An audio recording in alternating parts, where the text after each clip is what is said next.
এনবিটিভিতে আপনাদের সকলকে স্বাগত। আমি নিজাম পারভেজ রয়েছি আপনাদের সঙ্গে। আজকে আমাদের সঙ্গে উপস্থিত হয়েছেন এমনই একটি ব্যক্তিত্ব যিনি একদিকে নারী, কিন্তু নারী হলেও নারীর ক্ষমতা যে কম নয় সেটা বারবার প্রমাণ করেছেন। 2020 সালে যখন সিএ আন্দোলন নিয়ে সারা ভারত উত্তাল, কলকাতায় যে সিএ আন্দোলন হয়েছিল বাকশালগাছ ময়দানে শাহিনবাগ, তাতে নেতৃত্ব দিয়েছেন। বিভিন্ন সামাজিক কাজকর্মে বিভিন্ন ভাবে বিভিন্ন ইস্যুতে রাস্তায় নেমে কাজ করেন এবং সম্প্রতি তিনি কংগ্রেস পার্টি ভারত জোড়ো যাত্রা করছে, সেই কন্যাকুমারী থেকে কাশ্মীর পর্যন্ত, সেই ভারত জোড়ো যাত্রায় তিনি অংশগ্রহণ করে এসেছেন কুলনাথ। আজকে আমাদের সঙ্গে উপস্থিত হয়েছেন নওশীন বাবা খান। আপনাকে স্বাগত এনবিটিভিতে। Thank you. প্রথমেই জানতে চাইবো যে আপনি পলিটিক্স করেন না, রাজনীতি করেন না, তাহলে কেন আপনি ভারত জোড়ো যাত্রায় যোগ দিলেন? আমার প্রশ্ন এই জায়গা হবে, আমি একজন নাগরিক সমাজের প্রতিনিধি, আমি কি পলিটিক্স থেকে একদম রাজনীতি থেকে একদমই কি নিজেকে বজায় রাখতে পারবো? আমি পলিটিক্যাল সায়েন্স মেজর, রাষ্ট্রবিজ্ঞান পড়াই আমি কি নিজেকে পলিটিক্যাল সায়েন্স, রাষ্ট্রবিজ্ঞান বা পলিটিক্স থেকে নিজেকে বজায় রাখতে পারবো? আমার মনে হয় না। আর এটা কেন উত্তর দিতে গেলে তো আমাকে অনেকগুলো জিনিস আপনাকে মনে করাতে হবে। কেন? যখন জিএসটি এসেছিল একদম পলিটিক্যাল একটা মুভ ছিল, ডিমনিটাইজেশন পলিটিক্যাল মুভ। তারপর ওর থেকে বেশি যে বিভাজনের পলিটিক্স, আমার মতন একজন যে বাচ্চাকে পড়াতে হ্যাঁ, যে শিক্ষক হ্যাঁ, তারা আমার মনে হয় না চুপ থাকতে পারবে। একজন অ্যাক্টিভিস্ট হিসেবে, একজন টিচার হিসেবে দূরে থাকা সম্ভব নয়। একজন রেসপন্সিবল সিটিজেন হিসেবে, মানে আমি যখন সংবিধানের কথা বলছি, আমি যখন নিজের অধিকার নিয়ে কথা বলছি, তখন अगर आपके साथ कुछ गलत होता है, दैट इज योर ड्यूटी। आपका ये दायित्व होता है कि आपको गलत हो रहा है उसको बोले। ফার্স্ট কথা হচ্ছে যে ভারত জোড়ো আন্দোলন আমরা দেখতে পাচ্ছি যে প্রচুর হাজার হাজার মানুষ, আমরা ভিডিওতে দেখছি, অনেক ক্ষেত্রে দেখেছি যে কিছু ফেক ছবি পর্যন্ত শেয়ার হয়েছে, যেটা বলা হয়েছে যে রাহুল গান্ধীর এসেছে। এটা fact, world news fact find করেছে। কিন্তু যে আপনি সচক্ষে দেখে এসেছেন, সেটা সত্যি কেমন ছিল? মানে মানুষের উন্মাদনা কেমন ছিল এবং আপনার অভিজ্ঞতা কেমন, ফিডব্যাক? ये भारत जोड़ो यात्रा जो अनाउंस होने का था, मैं उसको 7 सितंबर से फॉलो कर रही थी। बट ये लोग जो हवा क्रिएट करते हैं ना, प्रोपेगेंडा जो ये लोग करते हैं, तो मेरे अंदर भी कहीं ना कहीं ये चीज था कि क्या होगा, तो मैं उसको क्लोजली फॉलो कर रही थी। एंड ये मुझे यात्रा से कम एक आंदोलन लग रहा था, बिकॉज ये यात्रा को बिल्कुल इलेक्टोरल पॉलिटिक्स से अलग रखा गया है। गुजरात हिमाचल में इलेक्शंस है, इलेक्शंस की बातें नहीं हो रही हैं, वहां पे आपके मुद्दों की बातें हो रही हैं, corruption, inflation, unemployment. I think I am directly connected with these issues. সাধারণ মানুষের যে ইস্যুগুলো হয়, ভারতবাসীর যে ইস্যু, অ্যাবসলিউটলি। আর তার থেকে সবচেয়ে ইম্পর্টেন্ট হচ্ছে সাম্প্রদায়িক সম্প্রীতি নিয়ে আলোচনা।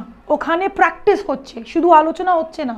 ওখানে রাহুল গান্ধী হিজাব পরা মেয়ে হোক, টুপি পরা ছেলে হোক, দাড়ি পরা হোক না জিন্স প্যান্ট পরা, सबसे मिल रहे हैं। He is meeting people, he is on the roads without discriminating anyone. Absolutely, without, और वो उसको ओवर emphasize भी नहीं कर रहे that I am only meeting Muslims. No, he is meeting everyone.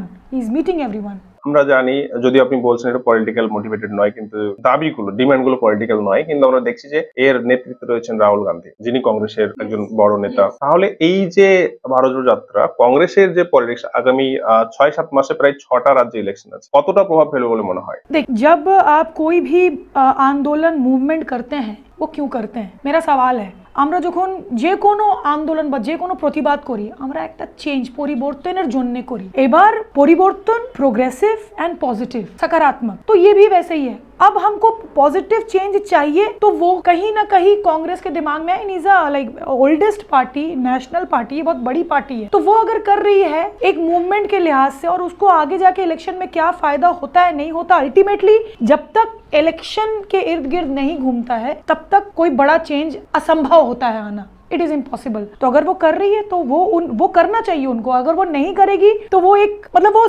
उसकी स्ट्रैटेजी सही नहीं होगी। बट वो जिस तरीके से जोड़ रही है, अब मेरे जैसे लोग अगर होता, कांग्रेस पार्टी का है झंडा है, बट राहुल गांधी के हाथ में कांग्रेस का झंडा नहीं है। Rahul Gandhi is holding only the national flag. आप उसको देखिए तो, और वो कह रहे हैं कि इसको इलेक्शन से दूर रखा है। इट्स भारत जोड़ो, it's a very planned strategy जो हम जैसे लोग जुड़ रहे हैं उससे। মানে এটা ওনার স্ট্র্যাটেজি যে এটা জাস্ট একটা পলিটিক্যাল মুভমেন্ট নয়, পলিটিক্যাল যাত্রা নয়, এটা জাস্ট মানুষের পিপলস মুভমেন্ট, এবং এটা যদি তারা ক্যাপিটালাইজ করতে পারে তাহলে সেটা অনেক বড় জায়গা পাবে। देखो, आप अगर सेंसिबली, मैं बहुत ओपन, बहुत कैंडिड बोलती हूँ, कांग्रेस पार्टी पूरा खर्चा कर रही है, उसमें जो भी खर्चा हो रहा है कांग्रेस के पार्टी के फंड से जा रहा है। कोई ऐसी बेवकूफ पार्टी होगी जो कोई ऐसा करना चाहेगी, और लोग क्यों जुड़ रहे हैं? इवन कांग्रेस तो नहीं बोल रही है, लोग बोल रहे हैं we want change. So this is the change, कि कांग्रेस नहीं बोल रही है हमें इलेक्शन, ये Bharat Jodo Yatra is away from the election, but people are saying that we want Congress back. So this is the effect. And they have to capitalize on it. It is up to them because I am not a Congress party member. If they capitalize it or do not capitalize it, वो उनका अपना।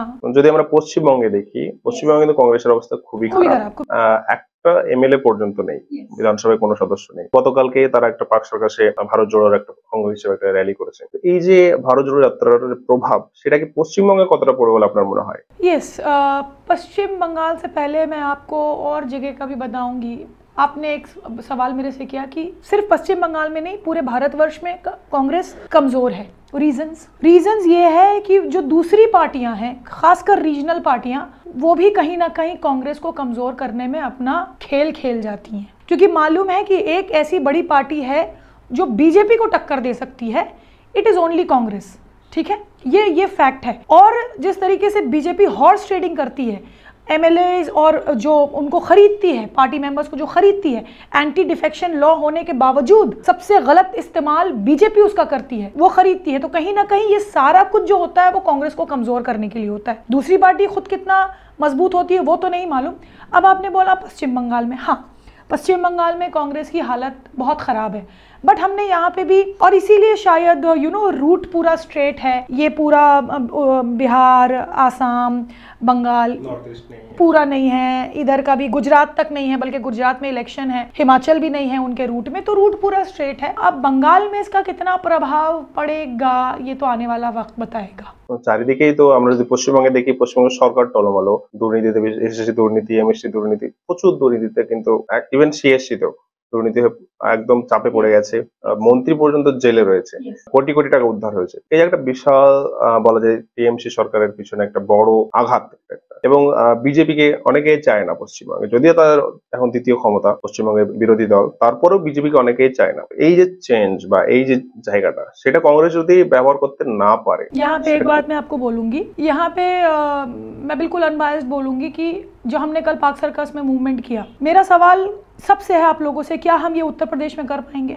नहीं कर पाएंगे। जो भारत जोड़ो छोटा सा आंदोलन सिविल सोसाइटी ने किया, हम नहीं कर पाएंगे। अगर वो उत्तर प्रदेश होगा, वो गुजरात होगा, हम नहीं कर पाएंगे। लेकिन सिर्फ इसी वजह से हम दुर्नीतियों को नजरअंदाज भी नहीं कर सकते कि भाई ठीक है, प्रोटेस्ट करने दिया जा रहा है, बट ये गलत, अगर कोई गलत है तो उसको गलत बोलना है। अगर नहीं, ये हुआ है, एसएलएसटी में हुआ है, सीएससी में हुआ है, और एक करप्शन बहुत ज्यादा, भ्रष्टाचार बहुत ज्यादा हो रहा है। I think it is the time कि जो पावर में है वो लोग इसको देखें, वरना जनता है वो सब जानती है। You can not fool people for a longer time. हाँ, एक बात आपने और कही कि ये जब तक सरकार बीजेपी की है तब तक यहाँ पे ऑप्शन नहीं है। You know what I mean. तो ये भी चीज़ कहीं ना कहीं है, बट सरकारें अगर आती हैं तो सरकारें जाती भी हैं। तो इन सब चीज़ों के लिए कांग्रेस कितना अच्छा करेगा बंगाल में, कांग्रेस खुद अच्छा करना चाहता है बंगाल में, कांग्रेस के जो लीडर्स हैं बंगाल में वो खुद चाहते हैं कि कांग्रेस स्ट्रांग हो, वो खुद कोई चेंज चाहते हैं, तो ये कांग्रेस की तरफ से होगा। আমি আপনি বা XYZ কেউ কিছু করতে পারবে না। আমি তো একটা পদযাত্রা করলাম, বাস ওখানেই শেষ। দেখছি যে বিজেপির উপর প্রচুর চাপ পড়েছে, বিজেপি বিশেষ করে। ইয়েস, আপনি তো ছিলেন দুদিন, আপনি হেঁটেছেন। সো রাহুল গান্ধীর এই যে যাত্রা, তার আচার আচরণ কেমন এবং সে কিভাবে, অনেকে বলছে লাক্সারি ভাবে থাকছে রাস্তাতে, তার জন্য একটা বড় ট্যাঙ্কার রাখা হয়েছে, তার থাকছেন উনি, আপনি কিভাবে দেখলেন, কিভাবে? First of all I tell you, luxury 6 kilometre कल हम गए, हालत खराब हो गई थी। 30 किलोमीटर रोज चलना धूप में, बरसात में, what is the luxury about? ये बीजेपी का नैरेटिव था। पहले उनको कंटेनर दिखा, उसके बाद उनको राहुल गांधी का टी शर्ट दिखा, उसके बाद स्मृति ईरानी को क्या क्या इल्यूजन्स हुआ, उसके बाद अब ये हो रहा है कि महाराष्ट्र आज एंटर किया है भारत जोड़ो यात्रा ने, तो बावनकुले, चंद्रशेखर बावनकुले जो बीजेपी के स्टेट चीफ हैं, वो बोल रहे हैं कि कांग्रेस के कुछ नेता राहुल गांधी के पास आने के लिए भारत जोड़ो यात्रा को हाईजैक कर रहे हैं। It means Rahul Gandhi is important now. Rahul Gandhi का जो वो पप्पू वाला इमेज था, अब वो बौखला रहे हैं, बिकॉज यहाँ पे जो लोग हैं, जनगण है, दे आर रिस्पॉन्डिंग कि आप गलत बोल रहे हैं। आम आदमी आसছে, आम आदमी, एब्सोल्युटली। और वहां पे जो मैंने देखा, लग्जरी वाला कुछ भी नहीं है।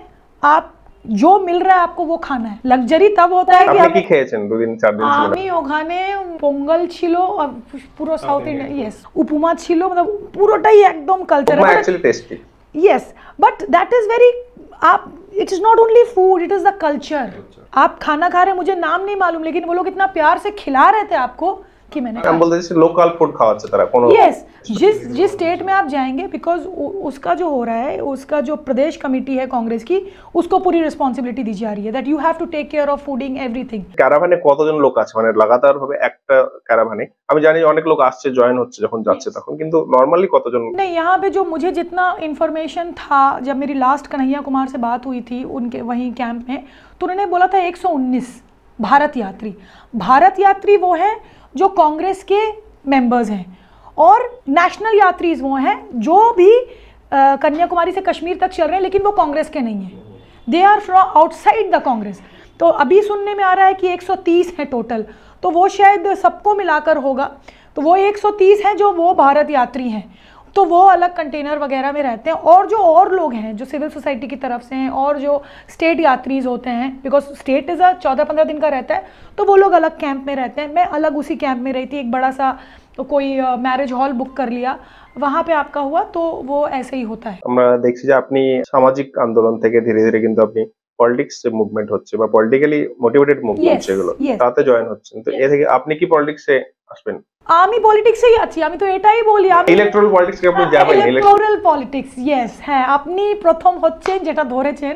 আমি তো সবাইকে এই কথাটা বলছিলাম, ইলেকটোরাল পলিটিক্সে আমার এখন কোনো, I am not thinking about that, to be very honest. আপনি একটা ফেসে উঠেছেন পশ্চিমবঙ্গের বিশেষ করে বিভিন্ন আন্দোলনে, তো সেই জায়গায় দাঁড়িয়ে আপনার তো একটা জনপ্রিয়তা আছে, সেটাকে কাজে সেটা হতে পারে, and I am very thankful যদি ওই জনপ্রিয়তা আছে, and it is not only thankful, আমার কাঁধায় আর বেশি বেশি রিस्पॉन्सिबिलिटी उठे पड़े कि अगर ये लड़की कर रही है, शी इज़ यू नो, आपका एक सोशल कैपिटल तैयार होता है, पीपल लिसन टू यू, नहीं ये सही है, अगर ये बोल रही है तो उसको फैक्ट चेक नहीं करते हैं, so that's a huge responsibility, ये बहुत बड़ी जिम्मेदारी है, तो उसको ही मैं अभी थोड़ा सा कर रही हूँ।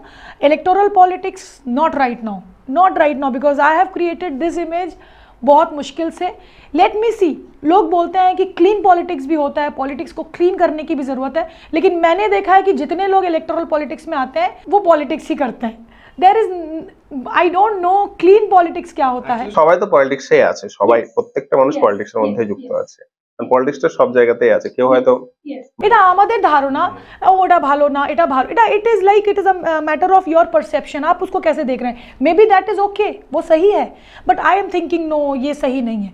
सो वो कुछ नहीं होता, अगर आप साइंटिफिकली लॉजिकली सोचें तो हाँ पॉलिटिक्स में, और I am being a teacher and you know major in political science, तो आई नो कि सही गलत कुछ नहीं होता है, it is all about cooperation and conflict, that's politics. Just আমরা শেষ করবো, তার আগে একটা জিনিস জানতে চাইবো যে জানি গুজরাটে ইলেকশন এবং হিমাচল প্রদেশ ইলেকশন, প্রধানমন্ত্রী নরেন্দ্র মোদী নিজে একজনকে ফোন করে বলছেন যে তুমি ভোটে ফাইট করো না বা উইথড্র করে নাও, তো এই যে জায়গাতে ফলাফল কি হবে বলে মনে হয় গুজরাট এবং হিমাচল প্রদেশে? हाँ, गुजरात में बहुत सारी चीज़ें हैं। गुजरात में सबसे इम्पॉर्टेंट चीज़ जो है वो ये है कि एंटी इनकम्बेंसी, जब बहुत ज़्यादा सालों तक एक ही सरकार रहती है, गुजरात का कुछ अलग मामला है। गुजरात में जो हुआ है, जिसको मैंने पढ़ा भी है, आप सब जानते हैं, गुजरात में ये लोग करते भी हैं, और गुजरात का मॉडल क्या है वो समझ में नहीं आता है। अब इसमें ना मतलब क्या फलाफल हो सकता है, अगर कुछ भी हुआ, जीतना ज़रूरी नहीं है, बट इफ थोड़ा सा भी चेंज हुआ, आप देखिए ना, आए दिन जिग्नेश मेवानी को पकड़ लेते हैं, हार्दिक पटेल वहाँ चले गए, तो this is the kind of politics they do, कि उनको जीतना है, किसी भी हाल में जीतना है, तो वो वहाँ पे है। और अब गुजरात में थोड़ा सा भी अगर सीट इधर उधर होता है, इट मीन्स कि चेंज बड़ा आगे है। आम आदमी पार्टी तो सेकंड गैस है। यस, आम आदमी पार्टी तो मतलब आम आदमी पार्टी ने एक और चीज किया है, मैं यहाँ पे बोलना चाहूंगी। जब आम आदमी पार्टी आया था तो हम लोगों को बहुत अच्छा लगा था कि एक ऑल्टरनेट पॉलिटिक्स का जन्म, एक उम्मीद का ये लेके आया, एकदम एक उम्मीद था। My god, fine, thumbs up, at least they are talking about development just, but he has also destroyed our hope in a very brutal way. अब हम ना डरेंगे कि ऑल्टरनेट पॉलिटिक्स की कोई जगह है, कोई दूसरा पॉलिटिक्स का जगह है, सो हमारे जैसे लोगों को अब भरोसा करने में बहुत दिक्कतें आएंगी। तो ये चीज़ कर दिया आम आदमी पार्टी ने। आम आदमी पार्टी पहले बोलते हैं कि वो एथिस्ट हैं, वो नास्तिक हैं, फिर बोलते हैं नोट में ये होना चाहिए, वो होना चाहिए।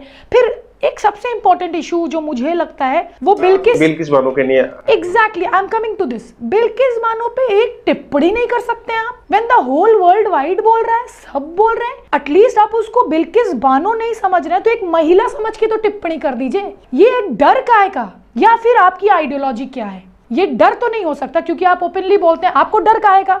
आप तो ओपनली पीएम के साथ जो बात होता है उसको लाइव एयर कर देते हैं। केजरीवाल जी ने तो किया था। आपको डर इसका मतलब नहीं है। तो फिर आपकी आइडियोलॉजी, आपकी विचारधारा क्या है? इस पे प्रश्न उठ चुका। প্রশ্ন উঠছে আসলে যে তারা অনেকে দাবি করছে যে হিন্দুত্ব, যে সফট হিন্দুত্ব ছিল সেটা এখন আম আদমি পার্টি আমাদেরকে দেখাতে চাইছে যে আসল কথা হচ্ছে তারা বেশি হিন্দু, মোদির থেকে তারা বেশি হিন্দু। Yes, ইভেন যে টাকাতে দেবদেবীর ছবি দিয়ে বলতো, ছবি তো ছাপানো সম্ভব নয়, তো সেটা না করলে তখন মোদিকে দেখানো হবে যে মোদি এটা করতে পারছেন, দেখো মোদি থেকে আমি বেশি হিন্দু। না আর একটা কথা, ওরা গান্ধীর सत्याग्रह होग ना, but they don't idealise Gandhi. Why not? क्यों नहीं? उन लोगों ने इतिहास क्या नहीं पढ़ा है महात्मा गांधी के बारे में? मैं आई एम नॉट अ गांधीवादी, बट अगर आइडियाज अच्छे हैं, अगर आपको वायलेंस से दूर लगते हैं, अगर आपको मोहब्बत सिखाते हैं, और गांधी का भी, महात्मा गांधी का भी यही था कि वो सब धर्मों को लेकर चलते थे, चाहे वो बुद्धिस्ट हो चाहे वो इस्लाम हो। तो फिर प्रश्न उठता है कि आप अंबेडकर का फोटो रखते हैं, आप भगत सिंह का फोटो रखते हैं, बट आप गांधी को नहीं मानते। इसका क्या मतलब है? गांधी को क्या आपने कांग्रेस पार्टी का बना दिया है? ऐसा तो हो नहीं सकता। ही वाज, अगर कांग्रेस पार्टी का होता तो वही है ना। तो बहुत सारे सवालात हमारे मन में उठते हैं। অনেকে বলছেন যে বিশেষ করে রাহুল গান্ধীর নেতৃত্বে যাত্রা হচ্ছে ভারত যাত্রা, সেটা স্বাধীনতার পরে, এত বড় যাত্রা এই প্রথম। তো জাস্ট এই বিষয়ে আপনি একটু বলুন, স্বাধীনতার পরে কেন এত বড় যাত্রার ইম্পর্টেন্স কি হতে পারে, এবং নেক্সট যদি ইভেন ইলেকশন নাও যেতে কংগ্রেস, তো এর প্রভাব কি, ইম্প্যাক্ট কি থাকতে পারে? इम्पैक्ट ये हो रहा है, मैंने पहले भी बताया, अभी भी मैं बता रही हूँ कि दांडी मार्च, मैंने वो स्लोगन है ना कि जब जब गांधी चलता है तब तब देश बदलता है। तो एक उम्मीद, एक होप है हम लोगों को कि कुछ हो रहा है। इसका सबसे बड़ा प्रभाव ये है निज़ाम कि आज हम लोग लिंचिंग के बारे में बात नहीं कर रहे हैं, आज हम लोग कोई नेगेटिव नरेटिव के बारे में बात नहीं कर रहे हैं। We are talking on our issues, हम अपने इश्यूज के बारे में बात कर रहे हैं, हम भाईचारे के बारे में। That's a very positive impact जो बीजेपी करना नहीं चाहती है। बहुत कुछ हुआ। अब आप सबसे बड़ा स्टेटमेंट जो राहुल गांधी का, मुझे अभी तक मतलब मेरे रोंगटे खड़े हो गए थे, मोरबी ब्रिज के बारे में। पॉलिटिसाइज नहीं किया। He said I can not politicise over dead, लोग मरे हैं वहां पे, और सेम उसका हमने देखा था 2021 के इलेक्शन के पहले। तो ये एक आपको कहीं ना कहीं आपको बहुत पॉजिटिव नैरेटिव आ रहा है। रोज 30 घंटे चलना, 25 से 30 घंटे किलोमीटर चलना मामूली बात नहीं होती है। लोगों से मिलना, जबकि उसकी, अब इसको थोड़ा पर्सनल ले जाएं हम तो, but he lost his family members ना, मारा गया, he lost, XYZ did not lose, he lost. उसके बाद में और एक इंटरव्यू में बोला भी है कि शायद मुझे भी मार दे। तो गॉड फॉरबिड, ऐसा नहीं होना चाहिए। तो ये चीज़ है, इतनी सिक्योरिटी के बाद भी जब वो चल रहे थे तो मुझे भी कहीं ना कहीं डर लग रहा था। सोनिया गांधी को भी। एक और बहुत अच्छी चीज़ हुई है, जब हम भी कभी कभी किसी लड़के के साथ खड़े होने का, ये हमारा सोसाइटी है। राहुल गांधी लड़कियों को ऐसे लेकर चलते हैं, तो पहले पहले हुआ कि अब वो भी खत्म हो गया है। तो ये जो हमारा एक दिमाग खुल रहा है, एक जो लिबरल फॉर्म ऑफ एनर्जी आ रही है, पॉजिटिव एनर्जी आ रही है औरतों को लेकर। वो एक कौर नाम की एक जो एक्टर थी, she was holding Rahul Gandhi's hand, and you no उसको फ्रॉम कर्नाटका, हाँ, उसको भी लेके बहुत सारी बातें हुई, बट पीपल ने, लोगों ने उसको भी वापस उनके मुंह पे मार दिया कि नहीं, ऐसा तो हो ही सकता है। हाथ पकड़ना डज नॉट मीन कि हम अकेले कहीं पे चले जा रहे हैं। तो ये कहीं ना कहीं हर तरीके से विमेन एम्पावरमेंट की बात, वो भी अनेकগুলো कैमरा सामने से রয়েছে, and he is not exactly सबके सामने कर रहे। इनफैक्ट मैं भी गई थी, तो मैंने उनसे जब हाथ मिलाया था तो ही टैप्ड मी ओवर हियर। आप बताओ कि मे भी जब हम बस में चलते हैं तो हम लड़कियां, सबके साथ ऐसा होता है, हम थोड़ा ऐसे हो जाते हैं, we don't want anyone to touch our body. But Rahul Gandhi जब आपको टच कर रहे होते हैं, you don't get that feeling being a woman, so that is very, he doesn't objectify, he doesn't objectify, and we do not see कि हम objectify हो जाएंगे। हम पब्लिक, आप सोचिए, रास्ते में चलते चलते नजर से आपको ऑब्जेक्टिफाई कर देंगे by looking at you, but लोग, औरतें वहां पे जा रही हैं and they are hugging him, उनको मालूम है, उनके जहन में वो चीज है ही नहीं, बिकॉज एक ऐसा नैरेटिव तैयार हो रहा है। और ऐसा नैरेटिव अगर है तो आई थिंक मैं सपोर्ट कर रही हूँ, मैं सॉलिडारिटी पे हूँ। और एक और बहुत अच्छा चीज आया है, मैं आज तक इससे पहले किसी भी पॉलिटिकल बैनर में जाने से डरती थी। भारत जोड़ो यात्रा एक ऐसा यात्रा है कि कांग्रेस पार्टी के झंडे थे, बट आई वॉज देयर, और मैंने अपने आप को अलग किया कि even though I am not from Congress party, but I am there. So this is the change I think happening. তো আমরা তখন কথা বলছিলাম ডক্টর নওশিন বাবা খানের সঙ্গে। আমরা তার কাছে জানতে চাইলাম যে ভারত জোড়ো যাত্রা কেমন ছিল, কিভাবে কি হয়েছে এবং পলিটিক্স ভারতের কোন দিকে যাচ্ছে। তিনি নিজে রাষ্ট্রবিজ্ঞান পড়ান, আমাদের সঙ্গে অনেকক্ষণ ধরে কথা বললেন। আপনাদের কেমন হলো অবশ্যই জানাবেন, আর আপনাকে অনেক অনেক ধন্যবাদ। I am very thankful to NBTV for this discussion. और निज़ाम, आपने बहुत अच्छे से इसको लेकर गए, इसको forward, and long way to go Nizam. Thank you very much.